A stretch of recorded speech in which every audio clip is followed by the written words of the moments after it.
Kur jemi tek pleshta dhe tek rishrat, me qenë se tani veç se jemi në stinën e pranverës dhe kam filluar të shfaqen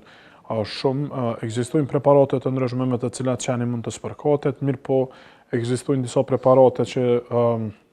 vendosen për shembull në pjesën e qafës, që njihen si spota, dhe ekzistojnë edhe tableta të cilat e bëjnë edhe trajtimin edhe parandalimin e përprekje nga këta parazit. Normalisht që në momentin që një pronare sheh rishnën që është ngjitur tek qeni vet, shqetësohet me të drejtë, mirë po normalisht duhet të sjellet tek veterinari apo të eliminohet, të bëhet largimi i rishrës